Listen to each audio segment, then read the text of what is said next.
gara-gara kamu, gara-gara ente selalu menyalahkan orang lain.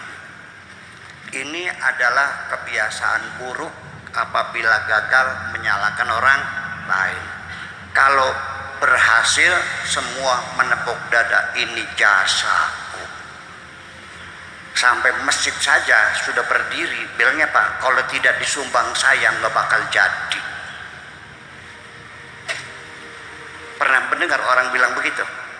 Ya. Padahal dia tidak berjasa apa-apa. Kalau berhasil masing-masing mengaku berjasa. Kalau gagal saling menyalahkan satu dengan yang lain. Nah, artinya ketika orang itu menyalahkan orang lain, ini berarti orang itu tidak merasa bersalah. Betul. Apabila kita gagal, monggo.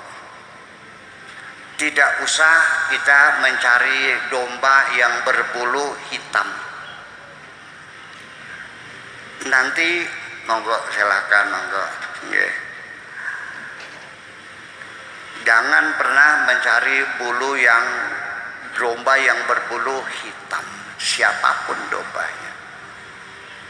Dan pasti saya yakin tidak ada seorang pun di sini yang mau disalahkan, betul nggak? Ada yang mau disalahkan?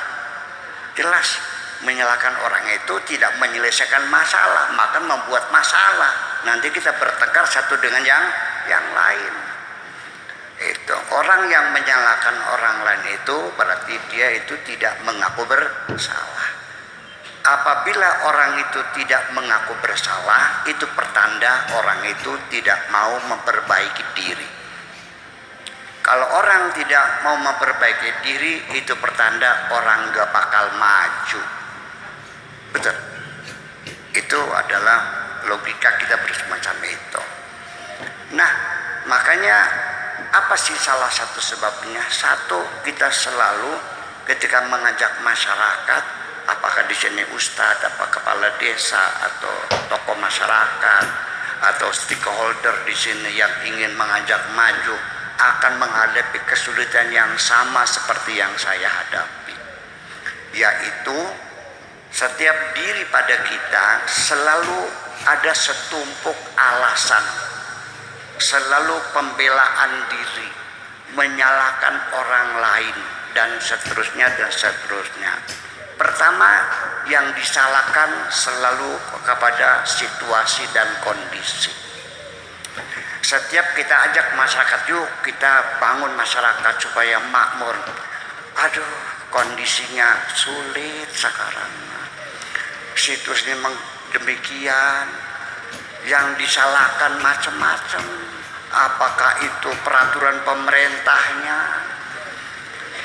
Ya, diajak peternak burung yang mahal namanya murai, juga tidak bersemangat gara-gara sekarang murai dipajakin. Ya, nanti mau nyupir taksi ke sana ke Jakarta bisa tuh repot. Jakarta tuh ada ganjil genap, bikin repot saja. Selalu alasannya situasi dan kondisi, yang disalahkan situasi dan kondisi. Padahal semua dunia ini situasi dan kondisi sama. Mataharinya sama enggak? Bulannya, oksigennya, udaranya, anginnya, hujannya sama kok. Apa yang beda? Yang beda manusianya. Kondisi mah sama. Nah, kita ini belum apa-apa sudah melihat kondisi tidak memungkinkan. Ya kan seperti itu. Selalu demikian. Nanti bagaimana kata masyarakat? Sudah jelas anaknya 4. Mau dagang apa nggak punya modal. Yang paling gampang kan dagang wedang. Dagang minuman tuh. Nanti bagaimana kata masyarakat? Nanti ini bagaimana situasi kondisi, selalu menjadi masalah situasi dan kondisi. Apa karena perundang-undangannya, Apa karena persyaratan untuk untuk lamar kerja saja belum melangkah sudah merkeset dulu. Zaman sekarang susah, harus serba uang. Jangan berpikir ke sana dulu. Coba sekarang Pak Kiai 10 meja harus bagi-bagi. Kata siapanya? Melangkah saja dulu. Ini kondisi semacam ini sebetulnya dalam realita berbeda. Di dalam diri kita, situasi, kondisi sebetulnya bukan suatu kondisi negara ini, tapi suatu kondisi yang ada pada diri kita sendiri semacam itu. Itu pertama. Yang kedua, kita itu sudah terjangkit penyakit pesimistis. Ya, rasa optimis, harapan itu seperti hilang. Kenapa jadi tidak ada harapan? Sebabnya kita selalu melihat realita yang ada pada diri kita. Saya dorong anak itu sekolah kedokteran, anaknya pinter. Saya dorong sekolah kedokteran. Pak Kiai, dari mana duitnya? Masuk karena juta-juta, ratusan juta Pak Kiai. Nah, satu semesternya 50 juta, duitnya dari mana? Sudah hilang semangat dulu. Tapi kenapa tetangga saya anak tukang beca bisa jadi dokter kok? Baru terakhir saya kawinkan. Kenapa dia bisa? Karena dia punya semangat. Padahal mah untuk membuat orang optimis itu di kitab-kitab kuning itu ada, di Al-Quran ada. Cuman sayang selama ini umat Islamnya ketika membaca Al-Quran bukan ayat-ayat motivasi yang dibaca, yang dikurek-kurek itu haram dan halal saja yang menimbulkan pertengkaran satu dengan yang lain. Bener nggak? Kan dibilang di kitab-kitab barang siapa keluar dari rumah, man kharaja min baitin multamisan li ilmin futihat lahu abwabul jannah. Apabila ada orang keluar dari rumah dalam rangka menuntut ilmu, maka pintu surga dibuka bagi dia. Paham enggak? Orang kalau bercita-cita ingin mencari ilmu, itu pintu surga dibuka oleh Allah. Artinya akan diberikan kemudahan, bukan surga-surga itu, diberikan kemudahan. Saya setiap hari orang datang minta tolong bermacam-macam, dari mulai minta tolong suaminya nggak pulang-pulang, ada yang minta tolong suaminya lagi punya selingkuhan yang baru lagi ada. Ya kan? Ada orang yang sakit nggak punya obat setiap hari. Saya ketika ada orang sakit nggak punya obat, saya terharu. Saya terpaksa sekalipun tidak ada, saya adakan. Sekalipun pinjam nggak ada masalah. Tetapi ketika ada seorang anak pengen sekolah nggak ada biaya, saya sampai menangis. Percaya atau tidak? Saya juga belajar ke luar negeri memangnya pakai modal enggak kok. Saya pergi ke Irak 71 itu hanya bawa uang $100, berapa banyaknya sih? Dan tiket juga bukan return tiket, one way. Artinya tiket berangkat saja, pulangnya nggak ada. Datang sana dadap minta beasiswa, nungguin menteri di kantornya minta beasiswa. Ya. Dan ternyata di mana saja ketika dia seorang lagi menuntut ilmu, itu kali gana gitu, orang tuh terbuka semua hatinya. Percaya nggak? Ini ponakan saya juga, ponakan saya itu sekolah di Jakarta, di IKIP. Orang tuanya nggak punya. Pulang sekolah sore ngotel becak. Nah, pada suatu malam dia ngotel becak, yang naik dosennya. Dosen lihat, loh, kamu mahasiswa saya.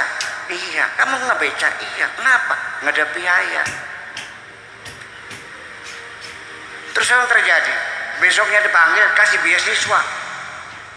Nah, ini kita jangan pernah mendahului kehendak Tuhan. Itu hadis tadi itu artinya jangan pernah kamu menyalahkan, jangan sampai ada rasa pesimis, selalu optimis. Tidak ada di dunia ini yang tidak mungkin, semuanya mungkin, tidak ada yang mustahil. Menanamkan percaya diri semacam ini susah. Dalam mencapai cita-cita di dunia dia pesimis, tetapi ketika urusan surga dia terlalu yakin masuk surga. Aneh enggak? Karena saking yakinnya masuk surga, sehari-hari mengkafir-kafirkan orang aja. Yang kafir, yang bid'ah, yang musyrik, apalagi yang zindik, yang sesat, macam-macam. Itu kan dari keyakinannya dia masuk surga. Kalau orang nggak yakin nggak mungkin. Saya nggak yakin masuk surga. Ya doain aja, mudah-mudahan bisa. Doain nggak Bu? Iya, tapi saya nggak yakin. Artinya wajah seperti ini pantas nggak masuk surga? Pak Edi, pantas nggak? Iya, ya kita ngitung aja lah semacam itu. Jadi pesimisme terlalu tinggi pada diri kita sendiri. Kemudian ada lagi hal yang menyebabkan kita sulit untuk berubah, sulit untuk diajak maju.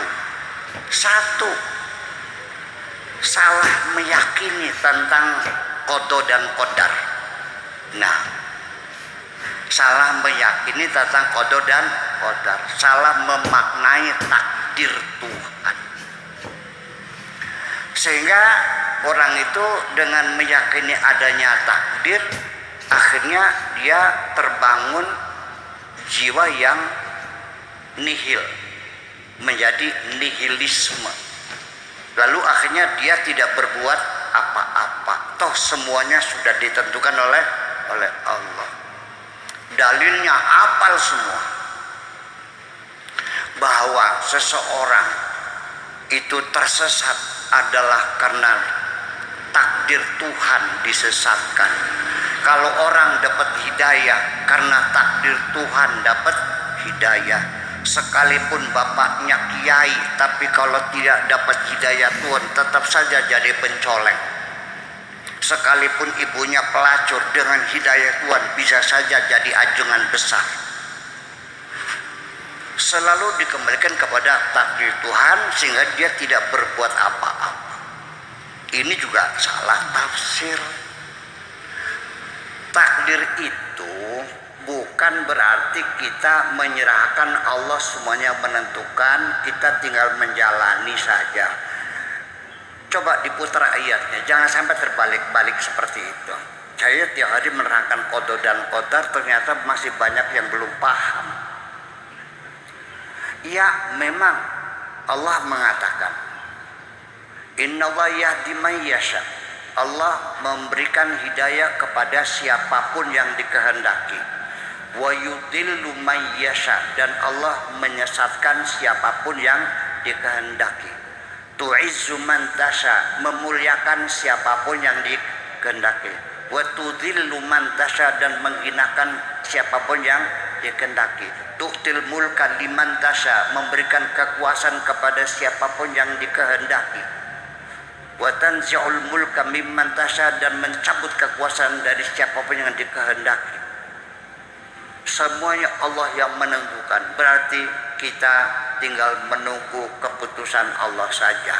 Saya ini miskin, bodoh, melarat adalah karena Allah menentukan saya melarat.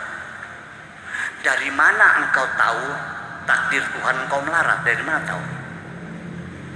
Nah, ini yang menjadi persoalan. Ada lagi yang sama sekali menolak qada dan qadar. Tuhan tidak punya qada dan qadar. Dalilnya firman Tuhan, innallaha la yughayyiru ma biqaumin hatta yughayyiru ma bi anfusihim. Allah tidak akan merubah suatu bangsa kecuali bangsa itu merubah dirinya sendiri. Allah tidak ikut campur nasib kita. Nasib kita yang menentukan adalah kita sendiri.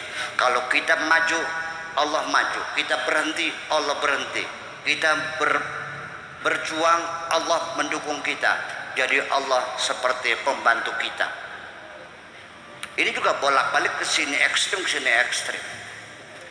Jadi artinya bahwa perlu dikaji ulang, jangan sampai nanti akidah Islamiyah tentang qada dan qadar itu membuat orang berpaham nihilisme.